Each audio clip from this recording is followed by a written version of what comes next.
पढ़ने के लिए जरूरी है एकाग्रता, एकाग्रता के लिए जरूरी है ध्यान। ध्यान से हम अपने इंद्रियों पर संयम रख करके एकाग्रता प्राप्त कर सकते हैं। मन की एकाग्रता में सारा ज्ञान छिपा है। मन की शक्ति सूरज की किरणों की तरह होती है। जब एक ही जगह पर केंद्रित होती है तो चमक उठती है।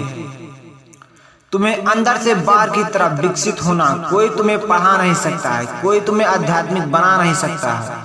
तुम्हारी आत्मा के अलावा कोई और गुरु नहीं। एक विचार लो, उस विचार को अपना जीवन बना लो, उसके बारे में सोचो, उसके सपने देखो। अपने मस्तिष्क, मांसपेशियां, नसों, शरीर के हर हिस्से को उस विचार से डूब जाने दो और बाकी सभी विचार को किनारे रख दो। यही सफल होने का एकमात्र साधन है।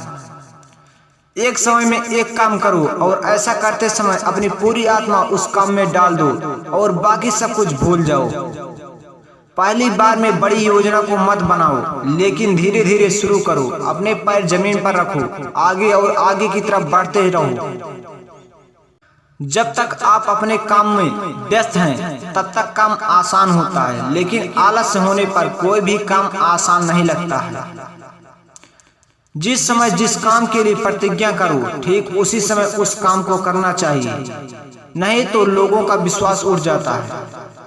उठो और जागो, तब तक नहीं रुको जब तक कि तुम अपने लक्ष्य को प्राप्त नहीं कर लेते। निरंतर सीखते रहना ही जीवन है और रुक जाना मृत्यु है। जीवन का रहस्य केवल भोग और आनंद में नहीं है, बल्कि अनुभव के माध्यम से शिक्षा प्राप्त करने में है। जब तक जीना तब तक सीखना, अनुभव ही जगत में सर्वश्रेष्ठ शिक्षक है।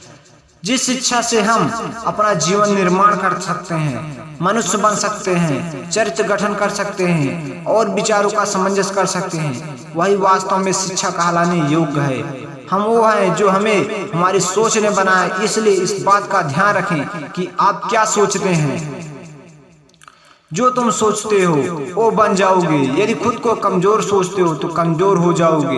अगर खुद को ताकतवर सोचते हो तुम ताकतवर बन जाओगे। बाहरी स्वभाव केवल अंदरूनी स्वभाव का एक बड़ा रूप है। वो कायर है जो कहता है कि यह किस्मत है, वह मजबूत है जो खड़ा होकर कहता है कि मैं अपना भाग्य खुद बनाऊंगा। कभी ना मत कहो कि मैं नहीं कर सकता, क्योंकि आप अनंत हैं। सभी शक्तियां आपके भीतर हैं, आप सब कुछ कर सकते हैं। खड़े हो जाओ और हिम्मत करके अपनी सारी जिम्मेदारी को खुद ले लो। या तय करो कि अब अपने असफलताओं के किसी और को दोषी नहीं ठहराऊंगा, न किसी और के भरोसे काम करने के सोचूंगा। तभी अपने भाग्य का निर्माण खुद कर पाओगे और तुम्हारा भविष्य उज्जवल होगा। जो कुछ भी आपको शारीरिक, बौद्धिक और आध्यात्मिक रूप से कमजोर बनाता है, उसे अपने जीवन से तुरंत निकाल दो। लगातार पवित्र विचार करते रहो। बुरे संस्कारों को दबाने का एकमात्र साधन यही है। जीवन का रहस्य भोग से नहीं, अनुभव के द्वारा शिक्षा प्राप्त करने में है। शारीरिक, बौद्धिक और आध्यात्मिक रूप से जो कुछ भी आपको कमजोर बनाता है, उसे जहर के समान अभी त्याग दो। दिन में आप एक बार स्वयं से बात करें, अन्यथा आप एक बेहतर इंसान बनने से या मिलने से मौका चूक जाएंगे। जिस व्यक्ति के पास श्रेष्ठ विचार रहते हैं वह कभी भी अकेला नहीं होता है। हमारे देश को नायकों की जरूरत है। नायक बनो, तुम अपना कर्तव्य करते जाओ, तुम्हारी अनुयायी खुद बढ़ जाएगी। संभव की सीमा जानने का केवल एक तरीका है, असंभव की सीमा से आगे निकल जाना। आपके लिए कुछ भी असंभव नहीं है। जय हिंद, जय भारत।